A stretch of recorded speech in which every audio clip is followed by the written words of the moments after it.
A resignation letter sat on the mahogany desk, crisp and white against the dark wood. It was a simple piece of paper, yet it carried the weight of a death sentence. She packed her bags in silence, thinking she could walk away from a man who owned half the city. But monsters in tailored suits don't accept 2 weeks' notice. When she reached for the door handle, his heavy shadow swallowed her. He wasn't letting his best-kept secret walk out alive. The paper felt heavier than it should have. 32 lb stock, cream-cold, professional. Clara Bennett stared at the single paragraph printed in sharp black ink. It was a standard corporate resignation, effective immediately. No explanations, no apologies, no well wishes for the future of the Costa syndicate.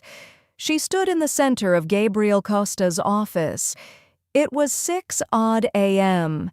The city below was shrouded in a damp gray fog, the kind that clung to the skyscrapers and muted the sirens on the street level. His office smelled faintly of espresso and the expensive cedarwood cologne he wore. Clara placed the envelope squarely in the center of his leather desk pad. She aligned the edges perfectly with the stitching of the leather.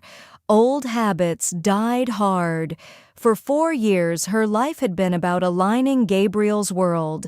She had covered up his financial indiscretions, managed his legitimate real estate fronts, and quietly disposed of the tailored suits ruined in back-alley disagreements. She knew his coffee order, his banking passwords, and the exact tone of voice he used right before he ordered a man's legs broken. The heavy oak doors clicked open. Gabriel walked in. He didn't look like a man who had just celebrated his engagement to the eyes of a rival family. He looked tired. He wore a crisp white shirt, the collar open, his tie hanging loosely around his neck. He paused in the doorway, his dark eyes locking onto Clara. He didn't seem surprised to see her here at this hour. He never was. "You're early," Gabriel said. His voice was a low rumble, gravel over silk. It lacked the performative warmth he used in public. With Clara, he was always stripped down to the studs. "I have a lot to do today," Clara replied. Her voice held steady. Snorts. She had practiced this moment in the mirror of her tiny bathroom for 3 hours. Gabriel walked behind his desk. He didn't sit down. He braced his knuckles against the edge of the wood, leaning forward slightly. His gaze dropped to the cream-colored envelope. He didn't touch it. He just stared at it for a long, silent moment. The hum of the climate control system felt deafening in the quiet room. "What is this?" he asked. "It's exactly what it looks like," Clara said. Gabriel slowly raised his eyes to meet hers. There was no anger in them. That was the terrifying part. Gabriel Costa only got angry when he was losing control. Sanakais. Snorts. Right now, he looked like a man trying to solve a particularly boring puzzle. "You don't do paperwork, Clara. Not for us," he said, tapping a long finger against the envelope. "If you need time off, you take it. If you need money, you ask for it. It's a resignation, Gabriel." She used his first name. She rarely did that in the office. It felt strange on her tongue, sharp and forbidden. "I'm done." He finally picked up the envelope. He didn't open it. He held it between his thumb and index finger, testing its weight. "Done," he repeated. The word sounded foreign in his mouth. "People don't get done in this business. You know that better than anyone. I'm not people. I'm your executive assistant. My contract is up for renewal at the end of the month. I am choosing not to renew." Gabriel let out a short, humorless breath that might have been a laugh. He tossed the envelope back onto the desk. "A contract. You think a piece of paper signed 4 years ago is what binds you to me?" "I think," Clara said, stepping back, putting distance between herself and the desk, "that you are getting married in 6 months to Isabella Marino. I think your family is merging with hers. I think you don't need a fixer anymore. You need a wife, a public relations team, and a clean slate. I don't fit into a clean slate." Gabriel watched her. He noted the step back. He noted the way she held her purse tight against her side like a shield. "My marriage to Isabella is a transaction.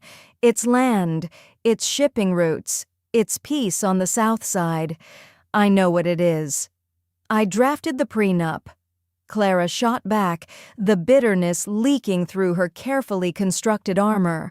She cursed herself for it. She wanted to remain cold. "I know exactly what it is, and I know what I am. I'm the woman who cleans up the mess so you can go home to her. I'm not doing it anymore." Gabriel rounded the desk.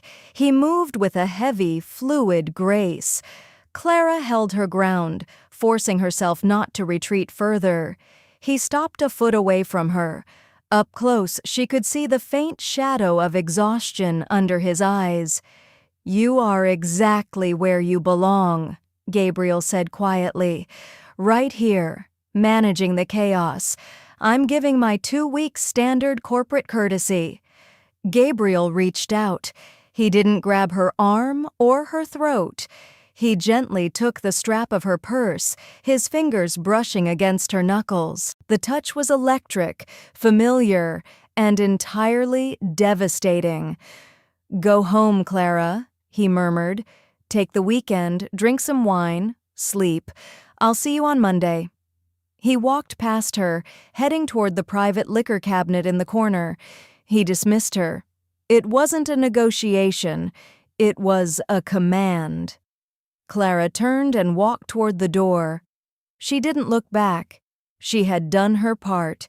She had given notice. It didn't matter if he accepted it or not. By Monday, she would be gone. The decision hadn't been born out of sudden heartbreak. Clara wasn't naive enough for heartbreak. She had spent the last 4 years fully aware of what she was to Gabriel. She was a utility, a highly valued, deeply trusted, occasionally intimate utility. The fracture had happened 12 hours prior in the grand ballroom of the St. Regis.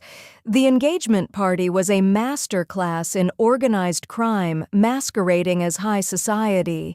The room was dripping in crystal chandeliers and imported white orchids. Men who ordered hits over breakfast were wearing $10,000 tuxedos, laughing with politicians they had bought a decade ago. Clara had stood near the back, blending into the shadows by the service doors. She wore a simple, unadorned black dress. Her job was to observe, to make sure the Marino brothers didn't drink too much and start a brawl, to ensure the mayor was photographed shaking hands with Gabriel's uncle, but not with Gabriel's enforcer. And then she watched Gabriel. He was standing in the center of the room, holding court. Isabella Marino was draped over his arm.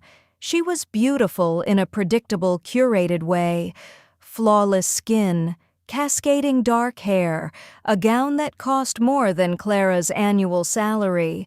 Isabella looked at Gabriel with a mixture of possession and triumph. Clara had watched Gabriel lean down and whisper something in Isabella's ear. Isabella laughed, throwing her head back, her hand resting flat against Gabriel's chest. Gabriel smiled. It wasn't his real smile, snorts the one that reached the corners of his eyes when he was genuinely amused by something Clara Ara said in the quiet of a late-night work session. It was his public smile, calculating, hollow, but it was effective. At that moment, Clara felt a cold, hard knot form in her stomach. It wasn't jealousy. Jealousy implied she felt she had a right to him. She didn't. What she felt was a profound, suffocating realization of her own obsolescence. Later that evening, the party had shifted. The older generation retired and the younger crowd moved to the private suites upstairs. Clara had retreated to a quiet alcove off the main hallway to check the security perimeter on her tablet. She hadn't heard Gabriel approach until the scent of cedarwood and scotch surrounded her. "You're hiding," he said. Clara kept her eyes on the screen. "I'm monitoring the exits. Polly Marino is drunk and arguing with the coat check girl. I've sent security." Gabriel reached out and closed the cover of her tablet. The screen went black. The hallway was dim, lit only by the warm glow of wall sconces. He stepped into her personal space, blocking her in against the flocked wallpaper. "Look at me," he commanded softly. Clara raised her eyes. He looked exhausted. The mask was slipping. He reached up and brushed a stray lock of hair behind her ear. His knuckles grazed her jawline. "Tell me this night is almost over," he muttered, resting his forehead against the wall just above her shoulder. "It's a success," Clara replied evenly. "The families are happy. The press got the photos they needed. You played your part perfectly." Gabriel pulled back slightly, his dark eyes searching her face. He was looking for a crack, a sign of the emotional devotion he was so accustomed to receiving from her. "I don't care about the families right now. I'm asking you." "I'm fine, Gabriel. You look beautiful," he said. It wasn't a compliment. It was a statement of fact delivered with a heavy sigh, as if her appearance was just another problem he had to manage. Snorts, and he leaned in, his lips brushing the sensitive skin just below her ear. "Come to the penthouse later after I put on a show for Isabella and sent her home. Wait for me."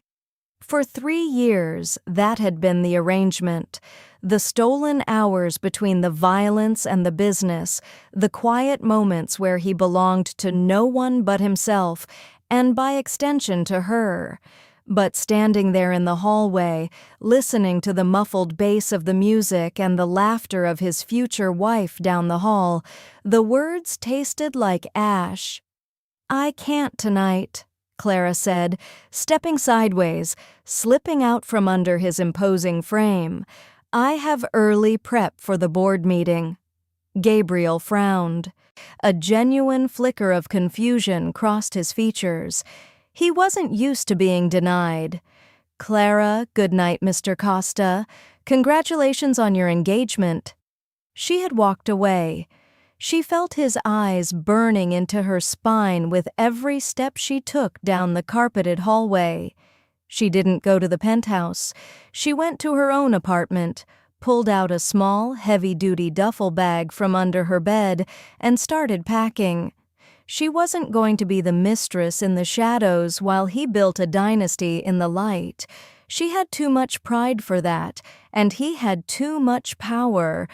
If she stayed, he would consume her completely, leaving nothing but a shell of a woman who lived and died by his schedule. She had drafted the resignation letter at 4:00 a.m., Friday afternoon. Clara moved through her apartment with mechanical efficiency. She had 48 hours before Gabriel realized she wasn't coming back on Monday. By the time he connected the dots, she needed to be entirely untraceable. She had a burner phone, 3 fake IDs curated over the years for company emergencies, and a stash of hard cash hidden inside a hollowed-out encyclopedia on her bookshelf. It was $60,000, enough to disappear, re-establish herself in a mid-sized European city, and never look at a spreadsheet again. She zipped the duffel bag closed. She looked around the small, sterile apartment. She hadn't bothered to decorate it over the years. It was just a place to sleep between shifts at the syndicate. There was nothing here to miss. She grabbed her laptop to do one final sweep of her digital footprint. She needed to transfer a small, legitimate severance from her main checking account to an offshore shell just to cover immediate travel expenses without touching the cash yet. She logged into her banking portal. Error. Account suspended. Please contact your branch manager. Snorts. Clara stopped breathing for a fraction of a second. She clicked refresh. The red text glared back at her. A cold sweat broke out on her neck. She quickly opened a new tab and logged into her secondary account at a different bank. Error.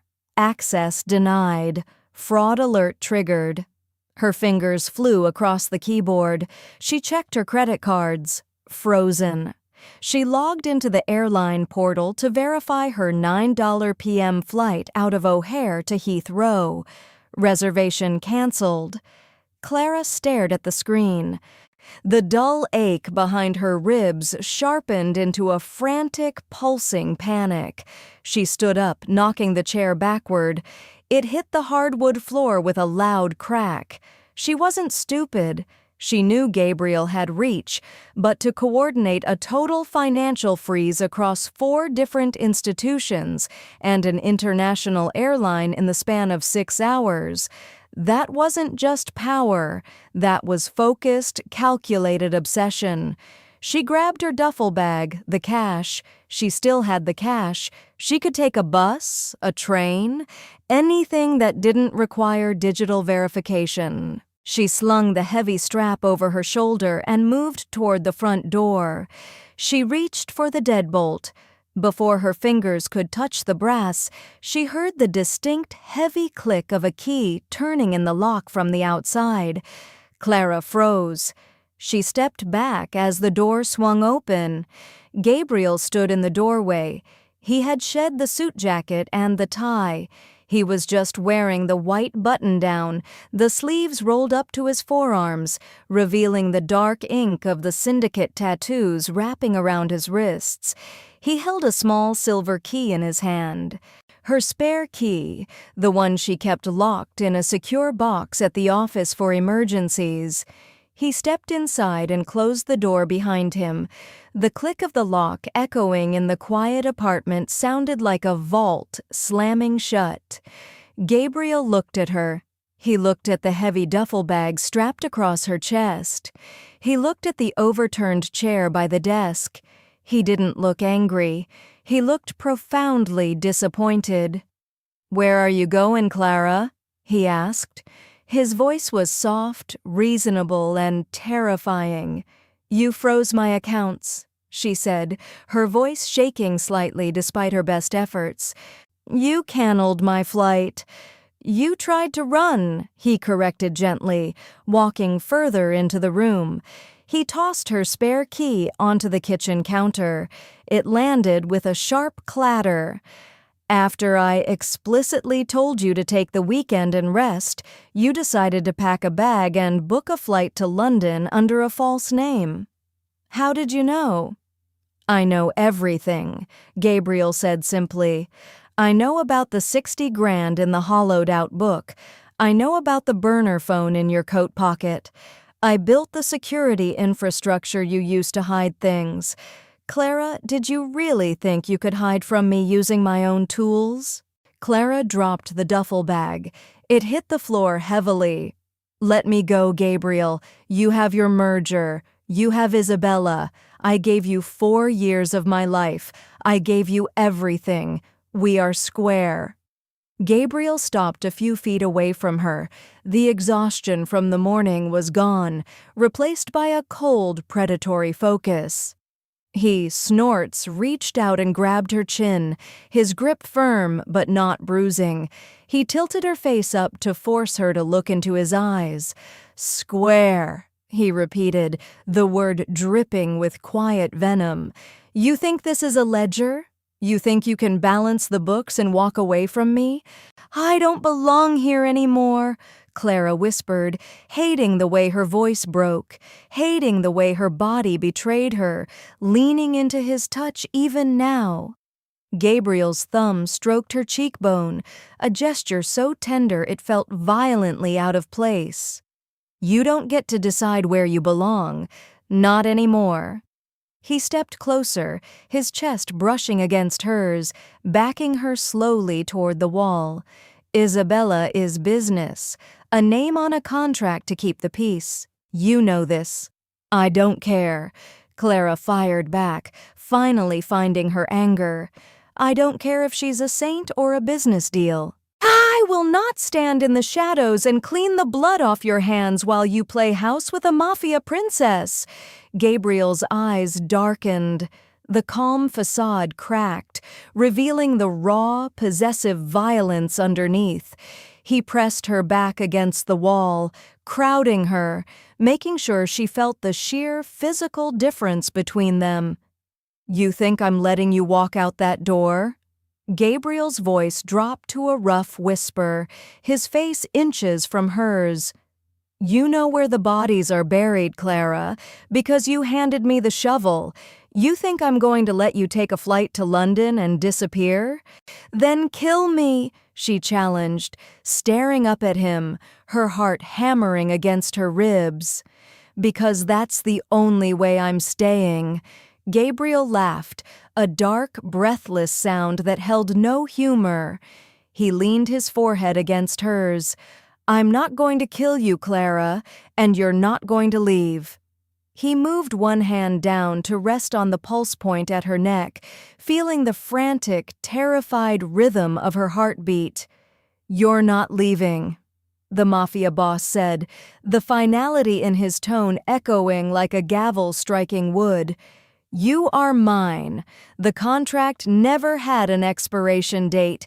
You're just going to have to learn how to share the world I'm building, or I will lock you in a cage so high no one will ever find you. He stepped back, adjusting his cuffs with terrifying nonchalance. Unpack your bag. We have a dinner to attend. The dress he had waiting for her was midnight blue silk. It wasn't a dress an assistant wore to a business dinner. It was the kind of garment designed to draw eyes and silence conversations.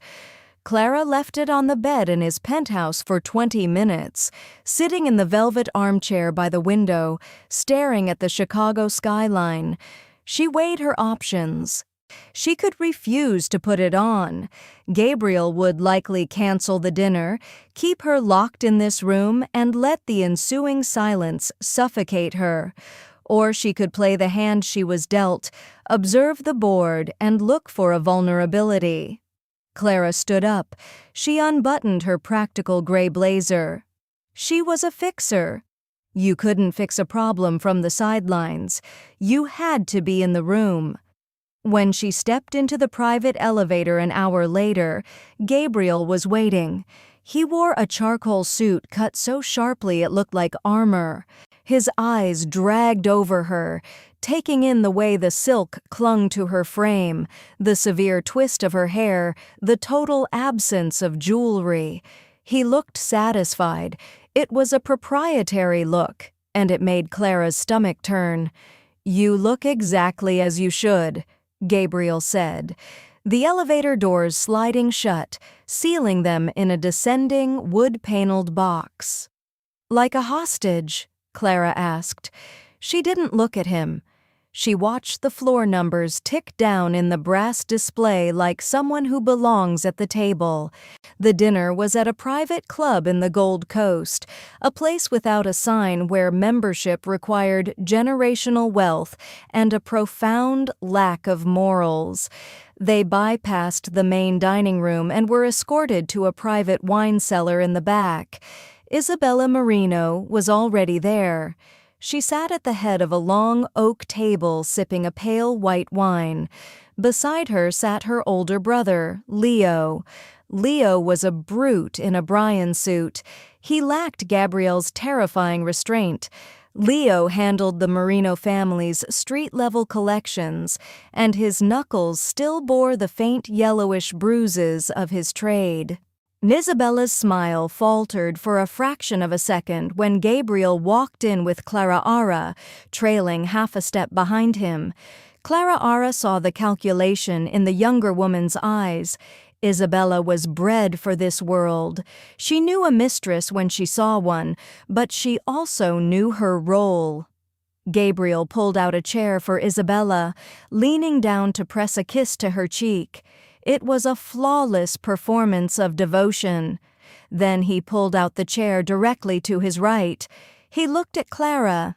Clara sat.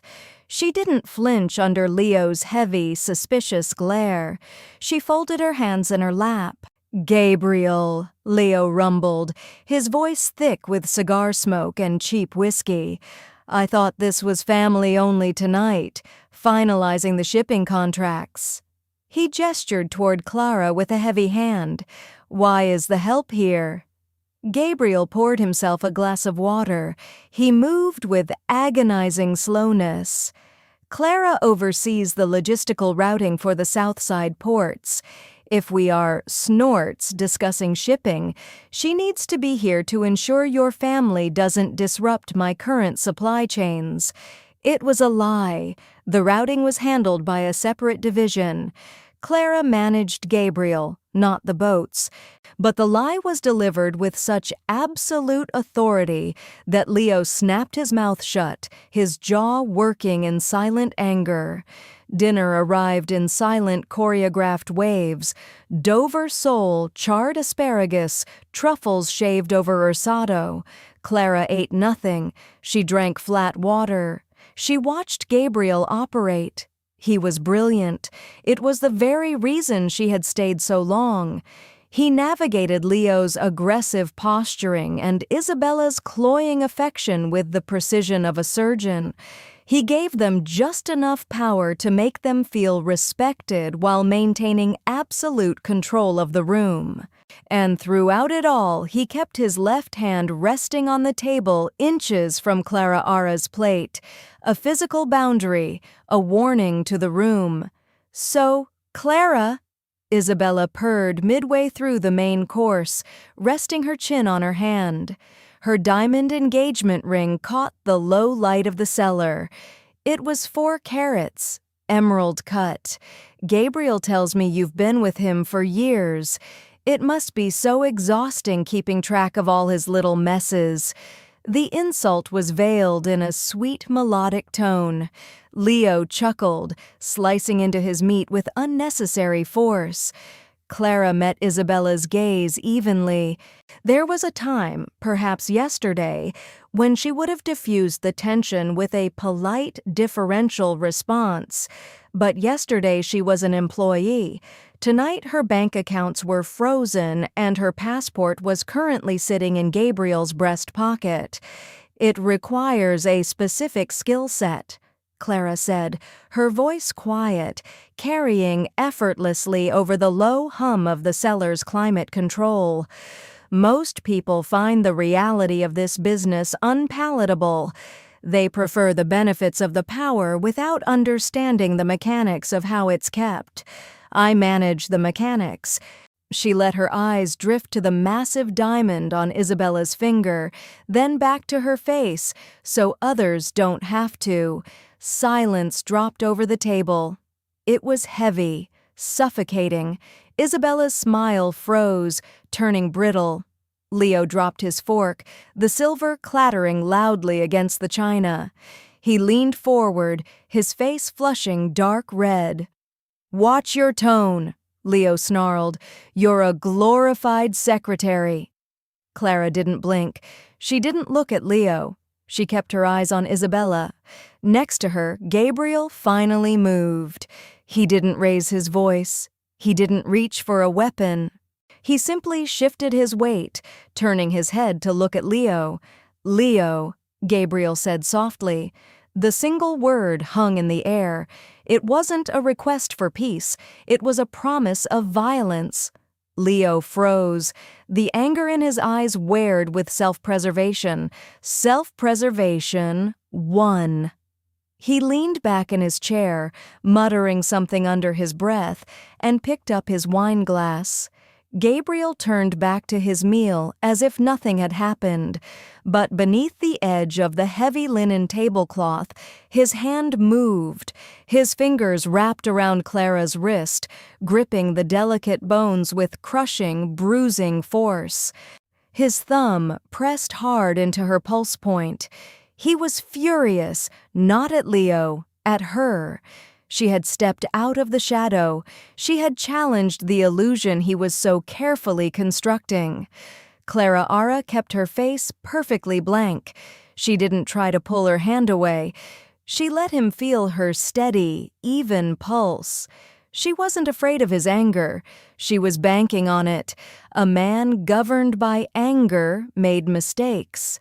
The rest of the dinner passed in tense, heavily monitored silence.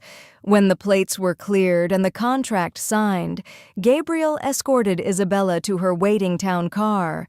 Clara stood a few paces back on the wet pavement, watching the red taillights bleed into the fog. Gabriel turned to her. The street was empty. The valet had wisely retreated into the shadows. "Get in the car," he said. The smooth veneer was gone. His voice was raw. Clara got in. The trap was set. Now she just had to wait for it to spring. They didn't return to Gabriel's primary penthouse. The black SUV wound through the city, crossing the river, moving away from the glittering high-rises of the financial district and into an older, wealthier, quieter neighborhood. The driver pulled into an underground garage secured by reinforced steel gates. Clara catalogued this route: 3 turns off the main arterial road, 2 sets of private security checkpoints. Gabriel remained completely silent for the entire 30-minute drive. He stared out the tinted window, a dark silhouette against the passing streetlights. The elevator opened directly into a sprawling modern apartment. It was a fortress disguised as an architectural digest feature. Floor-to-ceiling windows offered a panoramic view of Lake Michigan, snorts churning black and violent under the night sky. The furniture was minimalist, expensive, and cold. There were no personal touches, no photographs, no books. "Where are we?" Clara asked, dropping her clutch onto a massive slab of a marble kitchen island. "A secondary property under a holding company," Gabriel said, shrugging off his suit jacket and tossing it over the back of a chair. He loosened his tie and unfastened the top 2 buttons of his shirt. He looked exhausted again, the adrenaline of the dinner wearing off, leaving behind a grim reality. "I manage your holding companies," Clara pointed out, crossing her arms over her chest, suddenly feeling freezing in the thin silk dress. "All 52 of them." "This isn't on the books. It's on a different set of books," he replied, walking to a hidden wet bar and pouring 2 fingers of amber liquid into a heavy crystal glass. He didn't offer her one. "There are things I keep isolated even from you." Clara let out a bitter, sharp laugh. "Clearly. So this is what a safe house. A black site. Where do you keep the zip ties and the plastic sheeting?" Gabriel stopped. He turned slowly, the glass suspended in mid-air. The look he gave her was so profoundly bleak, it made Clara's breath catch in her throat. "It's a home, Clara," he said quietly. He walked toward her, closing the distance until she could smell the scotch and the faint metallic tang of the city rain on his clothes. "I bought it 2 years ago after the hit on my uncle, after you stayed awake for 4 days straight cleaning up the fallout, making sure I didn't go to federal prison. I bought it and I put it under a blind trust because I knew eventually my father's dying promises would catch up with me. I knew I would have to marry a merino." He set the glass down on the marble counter. He reached out and touched her arm. Clara didn't pull away. She was too stunned by the admission. Gabriel Costa didn't justify his actions. He dictated reality. "I built this place for you," he confessed, his voice dropping to a rough murmur. "A place where the syndicate doesn't exist, where the Marino family can't reach. It's impenetrable. You have everything you need here." Clara stared at him, trying to comprehend the sheer scale of his delusion. "You built me a cage? I built you a sanctuary." "A sanctuary you can lock from the outside," she countered, stepping back, breaking his touch. The air felt thin. "Gabriel, listen to yourself. You are marrying Isabella. You are merging the families. You expect me to live in this glass box, waiting for you to carve out a few hours a week to visit me, to be your secret, your shadow. I expect you to survive." He roared, the sudden explosion of sound echoing off the bare walls. He slammed his hand flat against the marble. "Do you think Leo Marino is going to let my most trusted confidant just walk away? Do you think they don't know you hold the keys to my entire financial structure? The second you step foot outside my protection, you are a liability. They will put a bullet in your head just to see if I bleed. I know how to disappear. I had everything arranged." "Your arrangements were sloppy," Gabriel dismissed, his anger cooling back into that terrifying, icy calm. "A burner phone, a flight to Heathrow. You would have been tracked before you cleared international airspace. You are too valuable to me and to my enemies. So you protect me by imprisoning me. I protect you by keeping you exactly where I can see you," he said. He walked past her, heading toward the master hallway. "There are clothes in the closet. My men will drop off groceries in the morning. Don't try the elevators. The biometric scanners have been wiped. Only my thumbprint opens the doors." He paused in the archway, his back to her. "You want to be angry with me, Clara? Be angry, hate me, scream at the walls, but you will do it alive and you will do it here." He left. Clara Ara stood in the dead center of the massive kitchen. The silence of the apartment was absolute. It was soundproofed. She walked to the floor-to-ceiling windows and pressed her forehead against the cool glass. Far below, the headlights of cars moved like tiny, insignificant insects. She wasn't going to scream at the walls. She wasn't going to hate him. Hate was an emotion, and emotions clouded judgment. She was going to burn his sanctuary to the ground. 72 hours. That was how long Clara had been locked in the sky. The apartment was exactly as Gabriel described, impenetrable. The windows were reinforced glass, unbreakable without heavy ordnance. The doors were solid steel core, sealed with biometric locks that didn't just require a fingerprint, but a pulse. There was no landline. The Wi-Fi network was completely locked down, restricted to a closed internet that offered nothing but a curated selection of news sites and streaming services. Every morning at 8 a.m., the private elevator hummed to life. 2 men in dark suits stepped out. They didn't speak. They placed 3 bags of high-end groceries on the counter, collected the trash, and left. Gabriel hadn't returned. He was letting her stew. He was applying the isolation tactic he used on rival capos, who refused to bend the knee. Strip them of agency, remove their access to information, and wait for the psychological fracture. He had forgotten one crucial detail. Clara had written the manual on those tactics. On the morning of the 4th day, Clara sat at the kitchen island, a cup of black coffee cooling in front of her. She wore a pair of soft gray sweatpants and a white t-shirt she had found in the master closet. She looked defeated. Her hair was messy. Her shoulders slumped. When the elevator doors dinged open, she didn't look up. The two guards stepped out. One carried the groceries. The other stood by the door, hand resting casually near his holster. Standard protocol. Clara watched them from the corner of her eye. The guard by the door was new. He was young, maybe 22, with a nervous energy that vibrated beneath his cheap suit. He kept checking his watch. He was distracted. The older guard placed the bags on the counter. Mr. Costa requested you make a list of any specific items you require for the rest of the week. Clara slowly lifted her head. She kept her expression hollow, her voice flat. I need a tablet or a laptop. I don't care if it's air-gapped. I want to read books that aren't on his approved streaming list.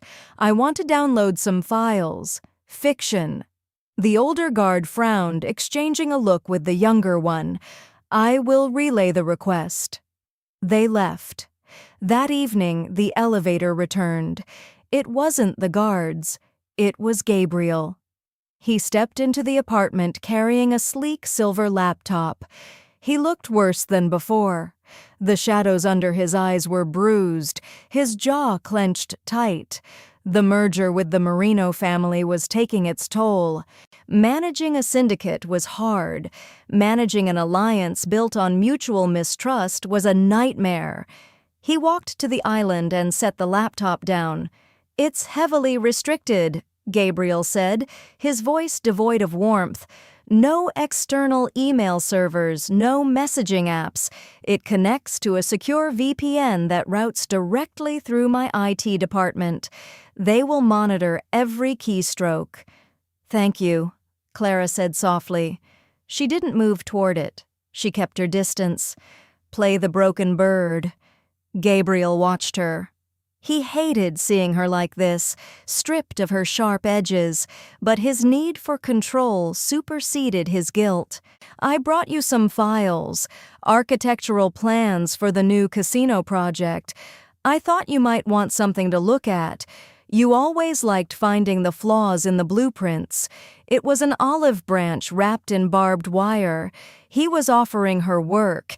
He wanted her brain, her utility, even while keeping her caged. Just leave it, she murmured. Gabriel hesitated, hovering near the island. For a terrifying second, Clara thought he might reach for her, but he pulled back, his discipline holding firm. He turned and walked back to the elevator, the heavy steel doors sliding shut behind him. The moment the lock engaged, Clara's demeanor shifted. The slump vanished from her spine. Her eyes sharpened. She walked to the laptop and opened it. She didn't immediately go to work. She spent the next 5 hours browsing. She downloaded classic literature PDFs. She clicked through Wikipedia articles on Roman architecture. She established a pattern of bored, aimless behavior for the IT guys monitoring her traffic. At 2 a.m., she opened the architectural files Gabriel had provided. Gabriel was arrogant, but he wasn't stupid. He wouldn't give her access to sensitive current operations. The casino project was old news, a legitimate front already heavily publicized. The blueprints were massive, high-resolution CAD files, hundreds of megabytes each, perfect for hiding a digital payload. Clara knew the Costa Syndicate's IT infrastructure intimately.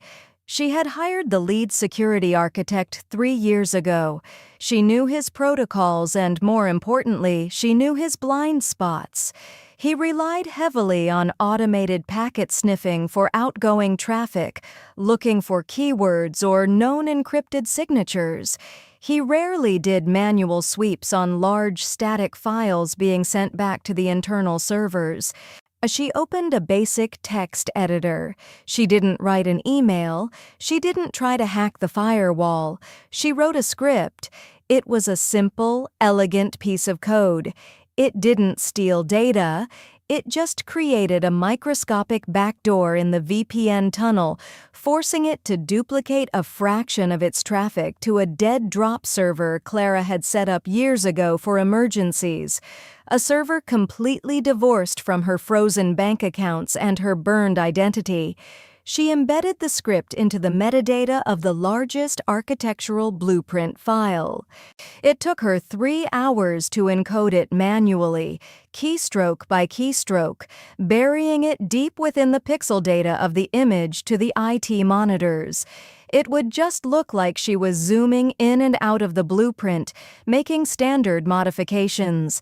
At 6 a.m., she saved the file. The next time Gabriel logged into the shared network to review her work, the script would latch on to his administrative credentials. It wouldn't give her control of his empire, but it would give her eyes. She would be able to see the internal communications of the Costa Syndicate. Most importantly, she would be able to see his communications with the Marino family. Clara closed the laptop and walked to the window. The sun was beginning to rise, painting the dark water of the lake in bleeding streaks of orange and red. Gabriel thought she was his prisoner. He thought he had cut off her hands. He forgot that Clara Bennett didn't need hands to dismantle a man. She just needed information. And in a war between monsters, information was the only blade sharp enough to cut a god down to size. She leaned her head against the glass and smiled. It was a cold, cruel Snort's expression, a perfect mirror of the man who had locked her inside. The game hadn't ended when he closed the door. It had just moved to a smaller board. The ping came on a Tuesday afternoon. Clara was sitting on the floor by the massive windows, watching the rain lash against the glass. The city was a smear of gray and bruised purple. The laptop sat open on the coffee table. A tiny green icon flashed in the corner of her custom text editor. Gabriel had logged in. He had opened the CAD file. Clara moved to the couch, pulling the machine onto her lap. Her script executed flawlessly. A line of code bypassed the packet sniffers, establishing a microscopic one-way mirror into the Costa internal servers. It didn't give her administrative control, but it gave her a read-only feed of Gabriel's Active Directory. Lines of text began scrolling across her screen. She spent the next 48 hours doing what she did best. She mined the data. She ignored the legitimate business fronts and filtered out the daily operational chatter of the street bosses. She focused entirely on the communications involving the Marino family. It was a tangled web of posturing and veiled threats disguised as logistical planning. The wedding date was set for October. The shipping routes were being integrated. On paper, it was a flawless merger. But Clara didn't look at the paper. She looked at the gaps. She cross-referenced the shipping manifests with the port schedules Gabriel's men were forwarding to Leo Marino. Leo was in charge of receiving the imported luxury goods that covered their less palatable cargo. By Thursday morning, Clara found the discrepancy. It was a subtle shift in tonnage. 3 ships arriving from Palermo over the last month were registered at a specific weight upon departure. When they docked in Chicago, the recorded weight on the internal ledgers was 5% lighter. The customs paperwork matched the heavier weight, meaning Leo was offloading cargo before it hit the main inspection bays, keeping it entirely off Gabriel's books. She dug deeper into Leo's private communications, tracing a series of encrypted payments routed through a shell company in the Caymans. She recognized the routing numbers. They belonged to a private mercenary outfit operating out of Eastern Europe. Men who didn't care about syndicate politics, only wire transfers. Leo wasn't stealing money. He was importing untraceable weapons and hiring outside muscle. He was planning a coup. Clara sat back, rubbing her burning eyes. The blue light of the screen cast harsh shadows across her face. She looked at the date attached to the final shipment of arms. Next Friday, the night of Gabriel's bachelor party, a joint affair hosted by Leo at an isolated hunting lodge in Wisconsin, snorts a gesture of brotherhood. Gabriel was walking into a slaughterhouse. Clara closed the laptop. The silence of the apartment pressed in on her. She had her leverage. She could watch the timeline tick down, wait for Leo to assassinate Gabriel, and then use the ensuing chaos to negotiate her release with whoever took over the Costa territory. Or she could acknowledge the fatal flaw in that plan. If Gabriel died, the biometric locks on this penthouse would default to a permanent lockdown. She would starve in this glass box before anyone thought to look for her. Beyond logic, there was a colder, heavier truth. She hated Gabriel for locking her up. She hated his possessive arrogance, but she didn't want him dead. She wanted to beat him. She wanted him to stand aside and watch her walk out the door. At 10 bong p.m., the heavy thud of the elevator mechanisms echoed through the walls. Gabriel stepped out. He looked ruined. His tie was gone, his suit jacket slung over one shoulder. There was a fresh cut along his jawline, the edges red and angry. He walked straight to the liquor cabinet, poured a massive measure of scotch, and drank half of it in a single swallow. He didn't acknowledge her immediately. He leaned heavily against the counter, staring at the floor. The weight of his empire was crushing him. He was a man trying to hold together a house of cards in a hurricane. Clara stood up. She picked up the laptop, carried it to the kitchen island, and turned it around so the screen faced him. "You're bleeding," she said quietly. Gabriel finally looked up. His eyes were bloodshot. A disagreement with the local distributor. "It's handled." He looked at the laptop. "Are you finally reviewing the casino plans?" "No," Clara said. "I'm reviewing Leo Marino's assassination plot against you." Gabriel went perfectly still. The exhaustion seemed to evaporate, replaced instantly by the lethal, coiled tension of a predator. He set the glass down. He didn't rush the island. He took slow, measured steps until he stood opposite her, the marble counter between them. He looked at the screen. Clara had pulled up a summary dashboard she had built. It displayed the missing tonnage, the shell company routing numbers, and the contracts with the mercenary outfit. He read the screen for a long, silent minute. "How did you get this?" His voice was a flat, terrifying monotone. "You gave me a laptop," Clara said, leaning her hands on the edge of the marble, refusing to shrink back. "You gave me access to your network. You thought because you restricted the outgoing servers, I couldn't build a window from the inside out. You underestimated me. You always do." Gabriel's jaw clenched. He looked from the screen to her face. "You hid a script in the CAD files. I hid a backdoor in the metadata. When you opened the file on your primary terminal, you authorized my access. I've been reading your internal comms for 3 days. A muscle ticked in Gabriel's cheek. Anger warred with a dark, reluctant admiration. He reached out to turn the laptop toward him, his fingers brushing the keys as he scrolled through the raw data she had attached as proof.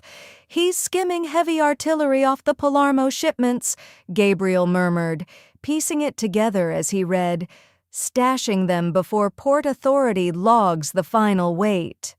"And he's hired outside shooters," Clara added. "The wire transfers line up with the bachelor party in Wisconsin next week. It's isolated. Your security detail will be relaxed because it's a family event. They are going to kill you, Gabriel." And then Leo will take over the Costa territory, claiming a rival family hit you. Gabriel closed his eyes for a fraction of a second. When he opened them, the cold calculation was back. The Mafia Boss had returned. He tapped the marble counter. You have the full decryption keys for these wire transfers, the actual communications between Leo and the mercenaries. I do. Give them to me. I need the hard proof to present to the commission before I strip Leo of his rank and Snorts put a bullet in his head. If I move on him without proof, Isabella's father will declare war. Clara reached out and closed the laptop. The sharp snap echoed in the quiet room. No. Gabriel stared at her. The silence stretched between them, heavy with the weight of unsaid threats. Clara, he said, his voice dropping to a dangerous register, do not play games with this. This is my life. This is the syndicate. This is my life. She fired back, her voice rising, the carefully constructed ice finally cracking. You locked me in a vault, you stole my money, you froze my identity, and you told me I had to rot here until you found the time to visit me. You don't get my help for free anymore. The contract is broken. Gabriel gripped the edge of the counter, his knuckles turning white. What do you want? My passport, Clara said. Her demands were practiced sharp. $75,000 in unmarked bills, a car waiting in the underground garage, keys in the ignition, and you lift the freeze on my primary accounts. And if I say no, if I just take the laptop, I encrypted the core files. The password is 32 characters long. If you enter it wrong 3 times, the hard drive wipes itself. You bring your IT guys in here to crack it. It will take them weeks. You have 6 days until Wisconsin. Gabriel stepped around the island. Clara held her ground, forcing herself to breathe evenly as he crowded into her personal space. He loomed over her, a dark shadow smelling of scotch and copper. You would let him kill me, Gabriel said. It wasn't a question. It was a realization. I would let you suffer the consequences of your own arrogance, Clara corrected, looking up into his dark, furious eyes. You told me I belong here, managing the chaos. Well, the chaos is at your door, Gabriel, and the manager is demanding her severance package. He reached out. His large hand wrapped around the back of her neck, his thumb resting against her jaw. His grip was firm, holding her in place. The touch was agonizingly familiar. You are the most ruthless creature I have ever met, he whispered, his face inches from hers. I learn from the best. Gabriel stared at her lips, then up to her eyes. He was searching for a bluff, a crack in her resolve. He found nothing. She was entirely hollowed out, hardened into steel by his own hand. He released her slowly. He stepped back, adjusting the cuffs of his shirt, straightening his posture. The mask slid perfectly back into place. The passport is in my wall safe at the main office. I will bring it tomorrow along with the cash. And the car? The car will be waiting. He turned toward the elevator. He didn't look back as he stepped inside.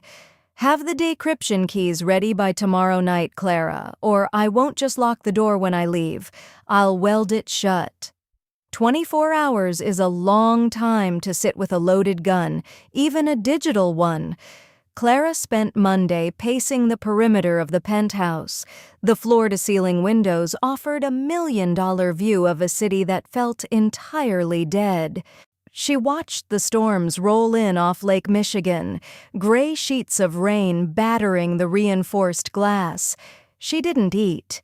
The high-end groceries the guards had dropped off days ago sat rotting in the crisper drawers. She drank tap water and black coffee, mapping out every possible permutation of the night to come. If Gabriel decided his pride was worth more than his life, he wouldn't show. He would handle Leo blindly, risking a massive war with the Marino family just to prove Clara couldn't hold him hostage. That was the inherent danger of men who built their lives on absolute dominance. Sometimes they preferred the house to burn down rather than let someone else hold the extinguisher. By 11 p.m. on Tuesday, the silence in the apartment was a physical weight. Clara sat on the edge of the minimalist white sofa. She wore the plain black trousers and the crisp white button-down. She had arrived in. She looked like an executive assistant. She needed to feel like one. Armor came in many forms. Hers was dry-cleaned and neatly pressed. At exactly 11:14 p.m., the heavy mechanical hum of the private elevator vibrated through the floorboards. Clara stood. She smoothed a non-existent crease from her slacks. She regulated her breathing. In through the nose, 4 seconds. Out through the mouth, 6. The steel doors parted. Gabriel stepped into the penthouse. The air pressure in the room shifted, sucked entirely into the orbit of his presence. He wore a heavy wool overcoat, pitch black and damp with city rain. The collar was turned up. He looked completely hollowed out. The sharp, immaculate lines of the Mafia Boss were gone, replaced by the grim reality of a butcher who had just clocked out of a long shift. He didn't speak. He walked a slow, heavy line straight to the kitchen island. From his deep coat pocket, he pulled a thick, tightly packed manila envelope and dropped it onto the cold marble. It landed with a heavy, definitive thud. Next to it, he placed a small silver key fob. "Your passport, your new identities, the cash." Gabriel's voice was a flat, scraped-out rasp. "The freeze on your accounts has been lifted. There is a black sedan parked in spot 42 in the sub-garage. The tank is full." Clara didn't lunge for the items. She held her ground. She reached into her pocket and pulled out a small, heavy-duty USB drive. It contained the unredacted communications, the encrypted wire transfers, and the audio files of Leo Marino purchasing a hit squad. She placed it on the counter and slid it across the marble. "Everything is there," Clara said. "The keys, the audio, the shell company routing numbers." Gabriel looked down at the tiny piece of plastic. He didn't pick it up. He stared at it for a long, silent minute, listening to the rain beat against the glass. "I don't need it," he finally murmured. Clara's snorts frowned, a cold spike of adrenaline hitting her system. "What do you mean? I dealt with Leo 3 hours ago." Gabriel raised his head. His eyes were entirely dead. "I invited him to a private dinner at the warehouse on the south side.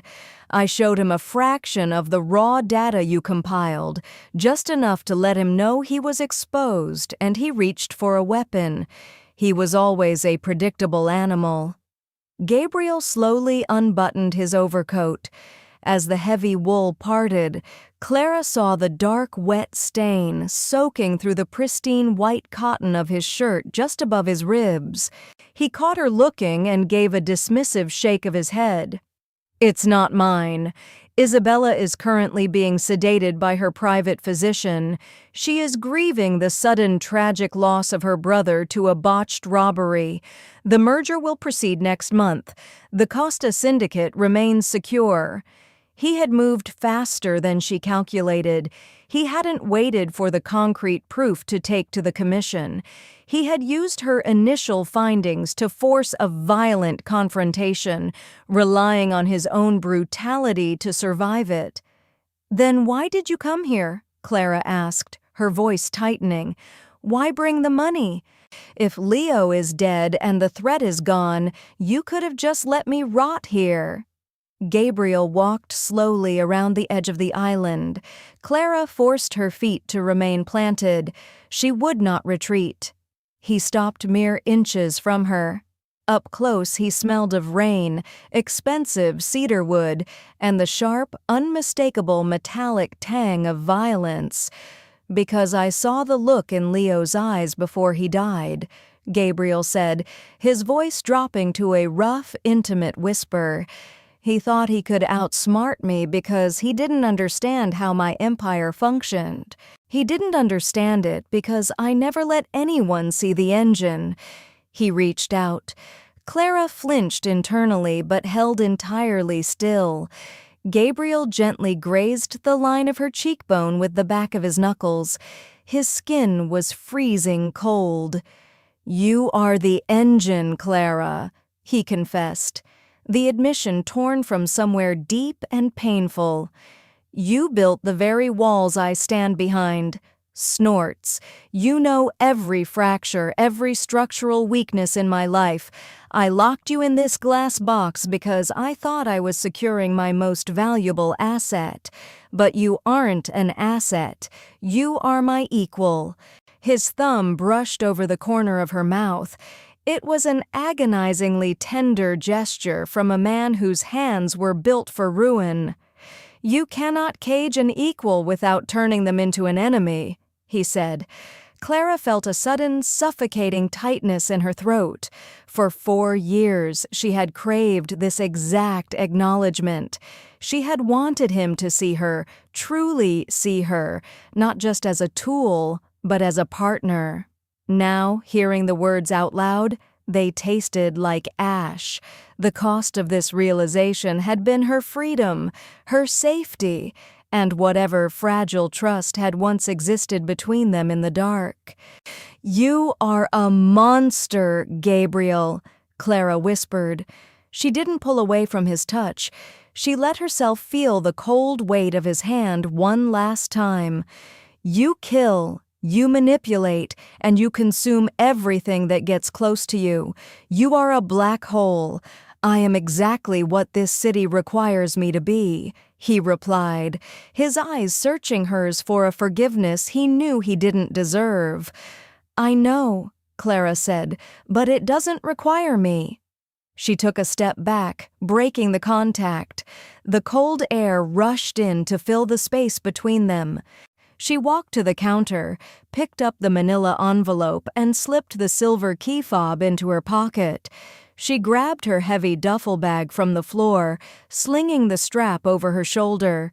It dug painfully into her collarbone, a grounding physical reminder of gravity. Gabriel watched her. He made absolutely no move to stop her. The feral, possessive rage that had driven him to lock her in this penthouse was completely extinguished. It left behind a profound, hollow acceptance. He was a king standing in a desolate, empty castle. Clara walked to the elevator. She pressed the call button. The machinery whirred to life. She turned to look at him one last time. He stood silhouetted against the dark, rain-streaked windows, a solitary figure swallowed by the shadows of his own making. "Goodbye, Gabriel," Clara said. Her voice didn't shake. Gabriel didn't offer a goodbye in return. He simply nodded, a slow, heavy dip of his chin. "You were right about one thing," he said, right as the steel doors began to slide shut. "You don't fit into a clean slate. You never did." The doors met with a sharp, definitive click. His face vanished. The elevator began its long descent. The low hum of the cables felt like a continuous, drawn-out exhalation. Clara, snorts, stood dead center in the descending metal box. Her hands began to tremble, a violent, delayed reaction to the adrenaline finally leaving her system. She clutched the manila envelope tightly against her chest. Feeling the thick, rigid stack of bills and the stiff cardboard of a passport bearing a stranger's name, she stepped out into the subterranean garage. The air was brutally cold and smelled sharply of gasoline and damp concrete. She found the black sedan waiting in spot 42. She unlocked it, tossed her bag onto the passenger seat, and slid behind the wheel. The engine purred to life, a quiet, powerful beast. Clara didn't look back in the rearview mirror as she navigated the spiraling ramps to the surface. Snorts. She merged onto the desolate, rain-slick streets of Chicago. The neon lights of late-night diners and corner liquor stores bled in colorful streaks across the wet asphalt. She drove straight toward the interstate, leaving the towering, glittering skyline behind her. She was bruised. She was utterly exhausted. Her soul felt permanently marked by the 4 years she had spent managing a monster in the dark. But as the city lights faded into the black void of the highway, Clara took a deep, shuddering breath of unfiltered air. She gripped the steering wheel until her knuckles turned white. She was alive, and for the first time in 4 years, she was entirely, terrifyingly free. The cage is broken, and Clara is finally free. But we all know men like Gabriel Costa don't just forget. Do you think he'll truly let her walk away? Or is this just the calm before a much darker storm? Drop your theories in the comments below. If this Snort's tense game of chess kept you on the edge of your seat, smash that like button, share it with a friend who loves mafia drama, and make sure to subscribe so you don't miss our next dark romance drop. Thanks for listening and stay safe in the shadows.